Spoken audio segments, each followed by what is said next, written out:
Hey, what's up, guys? It was a big weekend in the NFL. This past weekend, we're filming kind of late on a Wednesday, so we're kind of going to look forward to next week as well. And I think the big story is Aaron Rodgers returns against this guy's Carolina Panthers. How do you feel about that?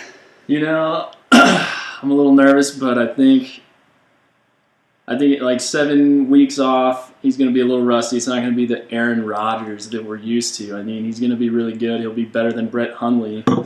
Yeah. But I'm not scared. Carolina's defense is playing really well right now, and it's in Carolina, which, like we talked about last time, it's not in Green Bay. So we're not playing in Lambeau. Cam's a warm weather guy, you know. I like our chances. I'm not scared. What about you? What do you think? Yeah, I don't think this is like the end of like the NFC that Aaron Rodgers is coming back. It's just going to be hard for them because the NFC is such a good conference this year. Stacked. Yeah, it really is. I mean, there's so many good teams. I mean, I think if you just have no conferences, straight up NFL, the only AFC teams that make the playoffs are Patriots, Steelers, maybe Jags. Yeah, or even have a Super Bowl chance. I think we were talking about this the other day, like off camera, but it was like how many teams in the NFC, even through the wild card picture, could win the Super Bowl legitimately, and then you look at the AFC and you got the Pittsburgh Steelers and you got the Patriots, and that's about it. Yeah. I mean, there's probably 6 teams in the NFC that could legitimately win the Super Bowl this year. Going down to the Seahawks, I think you disagreed with me on that. Yeah, I don't see Seattle winning it. Russell Wilson's playing great, but they're just He is. He's in the race now that Wentz is out. Dude, he might be the front runner now. Yeah, over Brady. Yeah, dude, with Brady's last performance, man, you might have to give it to him. Okay, so here's the weird theory here. Do you think if the Eagles just look like trash, lose out, do you think that helps Wentz in the MVP race, or do you think he just missing 3 games is just too much to not win the MVP? I don't think it's up to Wentz anymore. I think it's Russell Wilson's to lose or to win right now. He has accounted for all but 1 of their touchdowns. That's really good. Has come from his legs or his arm.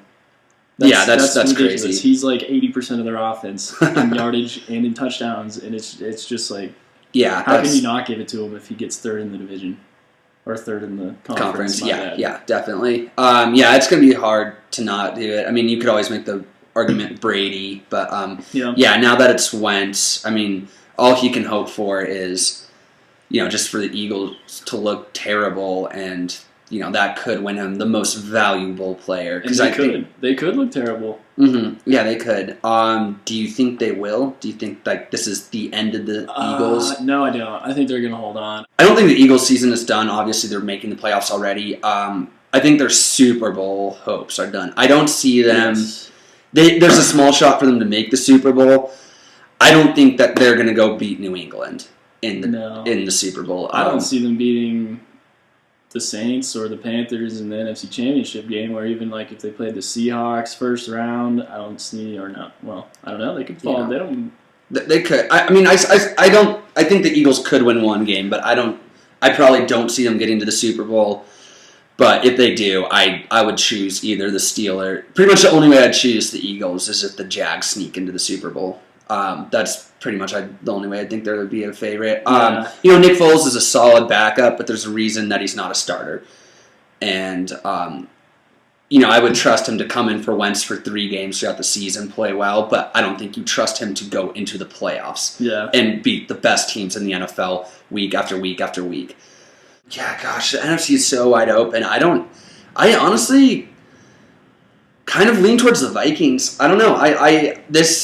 I thought Case Keenum, despite his loss, he looked really good. I'm a believer. No Teddy controversy this year. Okay. But no, that was a joke. Obviously, Teddy wasn't coming in. No, but I thought defense wins championships. Their defense, I think they have the best defense in the NFC. And I think they have a good enough offense. But I just see them choking because it's the Minnesota Vikings. They just find ways to lose. So I don't know. I definitely want to change. I'll definitely probably change my pick towards the end. I was leaning towards the Eagles, but I'm not going to do that without Wentz. So I think it's going to be Saints is going to win their division. Vikings. I think the Rams. I think the Rams hold on and beat the Rams hold on? Seahawks. I think the Seahawks is one wild card, and then that last wild card is just up. Actually, no. I'll give you some love. I think it's the Panthers. As good as Rodgers can do. Yeah. You know, because Rodgers can win out and still miss the playoffs. You know, Yeah. that's 10-6. The NFC's that good this year, where 10-6 does not get you in. Yeah. You want to move to the big matchup of the AFC, probably determining home field advantage. Yeah, sure. Yeah, dude, Steelers hosting the Pats, coming off of the loss to the Dolphins. I think the Patriots are going to be super motivated or pissed off. Motivated. Yeah. They'll be motivated or they're going to be pissed off. And I kind of see them winning this game. Yeah. When was the last time they've lost 2 games in a row? I think it was 2015. Okay, so it's been a while. Yeah, it's Brady, been- that's it's not been about something 2 Brady does a seasons, whole yeah. lot. But at the They- same time, Steelers are at home. I think it's way more important to the Steelers because I see if New England goes into Pittsburgh in the playoffs, it's a toss-up. If Pittsburgh goes into New England in the playoffs, New England is a heavy favorite. So I think this game is much more important to the Steelers to clinch. Rest of the AFC playoff picture, do you think it's Patriots 1, Steelers 2, vice versa? Do you think Jags sneak in there? Do you think... They're going to stay. Since you think it's Pittsburgh. I already predicted San Diego was going to be 3. I'm going to Los stick Angeles? with it. Oh, yeah. Yeah. We both had that mistake, yeah. Whatever. Los Angeles is going to be 3. And the Jags, they'll hold a 4. But I'm going to stick with Los Angeles, man. They won last week. They're still on pace. They're still on pace to catch them. They've got a huge game against the Chiefs this week. The AFC West that's going to be the game. The That's AFC going to be West the other has big- been super interesting this year because they were the best division in football, and then they're the worst division in football, and now they're the most interesting division in the AFC. Yeah. Like any of the 3 teams at the top, the Raiders, Chiefs, and Chargers, could R.I.P. still win Broncos. it. R.I.P. Broncos. They could still win it. Got officially eliminated. Broncos looking at the 5 pick, hopefully higher, but yeah, this is a huge game this week. I don't know. I don't know. I think the Chiefs are going to pull it out. I know last week I was high on the Chargers, but just that one win by the Chiefs, I think they can do it. They changed their play calling. They looked really good against the Jets. The only thing that scares me is their defense. Their offense looked good against the Jets. They didn't overall. They gave up 31 points, and that's why their defense scares me. But they looked really good against Oakland yesterday. And I know the Chargers are hot. They're really hot. But I don't know. I mean, this isn't going to be a bold statement, but pretty much the winner of this Chargers-Chiefs game I'll take for the AFC West. But I think the Chiefs are going to pull it out. Don't sleep on the Ravens either. Their defense is really good, and still, I know the offense hasn't been playing great this year, but they did just drop 38 on the Steelers defense. They did. That was a really good game. Yeah, that was a really good game. And if Tomlin gave Le'Veon Bell like 3 more carries, I could have won in fantasy. We're both defeated men right now. I lost 96 to 95.3. Yeah. He lost by 2 points, like 116, 114 or something. Yeah, 116, So 114. Fantasy's a sore subject. Sad day, man. Sad day. Yeah. We picked the Ravens last week to get in the wild card, but the Bills, man, watch out. They're sneaky. Yeah, I'll choose the Ravens as my 6th seed. So what was your 1 through 6? I'm gonna go Steelers, Patriots, Chargers, Jags, and then Titans and Bills. Titans and Bills is the Switching wild it up, cards. dude. Oh, The Bills. the in there. Music City Miracle. See them just Titans, run their Bills. playoffs through. Yeah, that would be Funny. Titans Bills. Yeah. Titans, Bills, man. You got Tyrod in there. You got Blake Bortles, dude. Blake Bortles holding it down for the Jags. He actually Dude. balled out. Dude, yeah. While we're impressed with Blake, obviously there's 10 guys in the playoffs that are going to be better than him. Yeah. And receivers, they're not bad. I mean, D.D. Westbrook's playing good. Marquise Lee. One of the Allens is healthy, right? I don't know which one's not. Allen Hurns. Allen Hurns. Yeah, Allen Robinson's out. Allen Robertson's out. But, I mean, they're a solid Fournette's wide cool. receiving. And that is cool. I had to steal that. Yeah. For the past 3 years, I thought they were going to be better than they have been, but trash. Let's switch up the sports a little bit. Here, let me pass the big boy this way for the sports change topic. Do you want to talk about Baker Mayfield winning the Heisman Trophy? No, Okay. Well, then do you want to talk about the Marlins? I do. Okay. That's a good topic. All right. You're the baseball guy. You know a little bit more than I do. So I'll do my input first because it's a lot shorter. Right. Yeah, the Marlins. They won in 96, 97, and then they sold their entire team off because they were cheap. And then they just kind of went in, good drafting, a lot of trades, sold out for 1 year, and then won 2003, sold their team off because they're cheap. And then this year they had a lot of talent. They weren't that great, but they sold their team off, and I feel like this time they forgot to win the World Series. So I understand trading Stanton, but I don't think they got a whole lot out of him. I thought they could have done a bit better. A lot of trades. I mean, yeah, they're just going back into rebuild mode, but I didn't think they were bad enough to have to do that. I know they were in debt and they needed to save some money, but still. So you do the analysis on that. Yeah, so I mean, basically, like they were reportedly $400 million or $1 billion. Like that's a huge difference, but they're a lot in debt. So from their standpoint, I think but it's just dumb. We're gonna cut that whole part out. Anyway. So they traded D. Gordon first. Okay, all right, cutting that part out. We're going to have a bloopers episode, don't worry. Okay, so they traded D. Gordon first, and they traded him to the Mariners for a couple low-level prospects, and then... Not even high level? high-level prospects, but they're not, the most talented guys in the league. The difference between what the Marlins are doing right now and what the Yankees did last year, or 2 years ago, is they set themselves up for the future getting Aaron Judge. They got Greg Bird. They bring in talent that can play in the bigs the next season. This Marlins thing makes no sense because the best player they got out of the Yankees for the Stanton trade was Starlin Castro, who had his best season ever as a pro last year. But you're not going to build a team around Starlin Castro. Yeah. You got rid of D. Gordon, who is top 5 in the league every single year in steals and batting average. He's not a superstar, but he's a solid piece. And then you trade away Stanton, who is the MVP of the league, and then you trade away Marcell Ozuna, who arguably had better stats if you're more interested in batting average, on base percentage, things like that, than Stanton did this last year. Stanton was more productive from a home run and RBI standpoint, but you throw in Marcell Ozuna hitting 37 homers, 312 batting average, and then knocking in 124 runs. You got rid of those 3 guys. That's huge. And then now who's next? Not a whole lot Yelich. back. Yeah. Yeah. I don't know the guys that they got back, and that's not a good thing. Mm-hmm. Well, even the prospects, they weren't even the number 1 prospects in the league. No.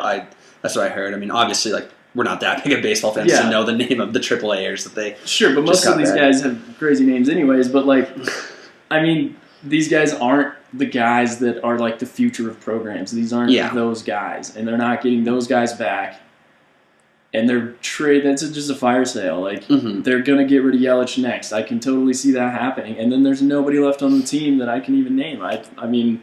And so to me, it really looked like an NBA trade, but NBA does that because there's a salary cap and there's bad contracts that you have to get out of. In the MLB, there's no salary cap, so when you have a bad contract, the owner eats it, but it doesn't hurt the team. And it just seemed like they were really that they just showed that money was more important than winning. Yeah, and that's why all the players that have been traded so far have come out and just trashed the Marlins organization. Yeah. Stanton's trashed him personally. Marcell Ozuna went through Scott Boras, his agent, to do it. D. Gordon trashed him. Everybody's trashed the organization for what they're doing, and then that doesn't create a culture within the organization that you want to play for. The remaining guys on the roster, they're not going to be feeling like this team's trying to win. And then they could get cut any day, Yeah. So it's why do I want to play for the Marlins Yeah. unless I'm getting a huge contract and Yeah. I like Miami. And so. I mean, it just seems dumb, and it's very selfish by the ownership. I think they're just doing it to cover their own ass right now. I mean, does Jeter trading Stanton to the Yankees for almost nothing, does it prove the Illuminati's real? It does. It totally does. Jay-Z was involved.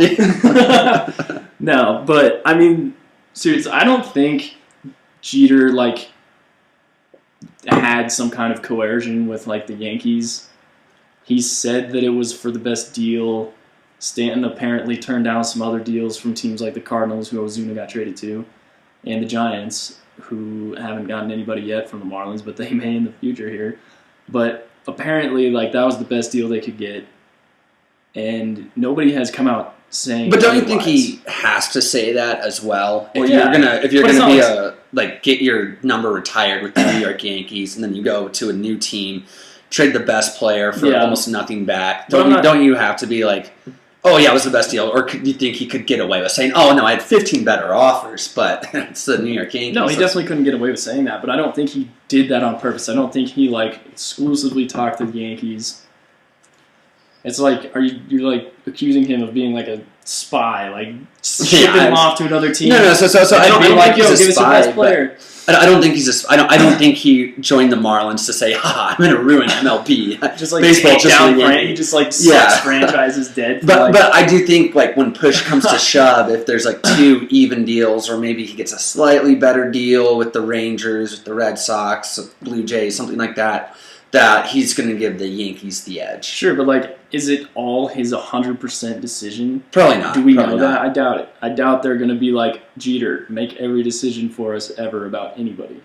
There's probably a group of people that make the decision, and then maybe he ends up just taking all the heat because he's the new guy in town. He's the new face of the organization. Yeah. It is the Yankees, and he is Derek Jeter too. Yeah. He's the most famous guy that owns the team. Yeah, and now Jeter got booed at a Heat game the other day. Did he really? And then he went to the Dolphins game. Did he get booed there too? Yeah, and people were booing him, so it's hilarious. I didn't know the Marlins had fans even in Miami. Right? What? Imagine booing Derek Jeter. Oh, yeah. Nobody's ever really done that, I don't think, unless it's a Red Sox fan. Yeah, but definitely. nobody really Derek Jeter is just this all-American dude. He's the Tom Brady of baseball. Right. People don't boo him. I mean, I bet Shane Levy goes back to New York, not just for his playing career, but for that trade. Oh, they're gonna love him in New York.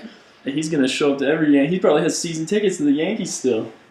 Right. He's just gonna go around to every game. No, I don't know. I think it's just poor management, and the Marlins especially got screwed in this because their stadium was funded by taxpayer dollars. A lot of that organization has come from the taxpayers' input and the say that they have in the community and stuff, and now they're just turning around and just slapping them in the face. Yeah, and then especially because Miami probably cares the least most about sports too. So I understand when Texas spends $60 million on high school stadiums, that's where most of the Texans want their money to go. Yeah. I think in Miami they're man, we don't go to Marlins games. What the hell is that thing in the outfield? What is that? Okay, this isn't football. You took $10 million of my tax dollars and put that weird statue out there. Yeah. So definitely, I think Miami's pretty pissed with the old Marlins owners and the new right now. But you know what? You never know. I mean, we've seen teams like the Yankees who didn't think they had a chance, and they were in rebuild mode, and then got to Game 7 of the ALCS. Yeah. So I mean, I don't know who these guys are. I can't say that they're terrible players, but who knows? Maybe they develop into really good players, and the Marlins secretly know what they're doing. And Derek Jeter's this. Guru. It's Moneyball. Yeah, it's Moneyball, and then Guru. Derek Jeter's a guru behind it. So right. I'm not going to knock him right now. I think that what they did was questionable. I think it was just rude. I don't even know if it was questionable because I don't know these guys, but it was just rude and a slap in the face. So yeah, pretty much. Screw the Marlins. Okay, I think that might cover all our topics. Yeah, not a whole lot of NBA going on. I mean, there is NBA going on, but I mean it's also December. We'll stick to NFL and we'll talk about some Christmas Day games. Yeah, Christmas Day games, injuries whenever they happen. Nikolai Jokic changes the entire rest. All All right, well, that's our episode for this week. Hope you guys tune in next week as well. We'll try to hit Facebook too this time. If you really want to hate, that's great, but I would rather live life with a bottle in